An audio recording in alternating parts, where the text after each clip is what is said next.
আসন্ন সংসদ নির্বাচনে যারা পোস্টাল ব্যালট ভোটাধিকার প্রয়োগ করবেন তাদের ব্যালট 12 ফেব্রুয়ারি বিকেল 4:30টার মধ্যে না পৌঁছালে সেসব ব্যালট গণনা করা হবে না বলে জানিয়েছে নির্বাচন কমিশন ইসি। এক্ষেত্রে দ্রুততা পাঠানোর জন্য বলেছে সংস্থাটি। 24 জানুয়ারি নির্বাচন কমিশন এক সংবাদ বিজ্ঞপ্তিতে এ তথ্য জানায় ইসি।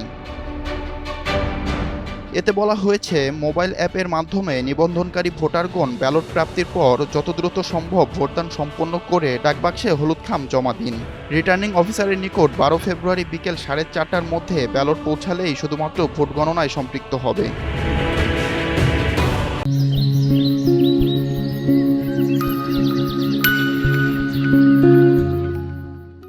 আগামী 25 জানুয়ারির মধ্যে পোস্টাল ব্যালট পোস্ট করা না হলে নির্ধারিত সময় রিটার্নিং অফিসারের নিকট ব্যালট নাও পৌঁছাতে পারে বলে জানিয়েছে সংস্থাটি।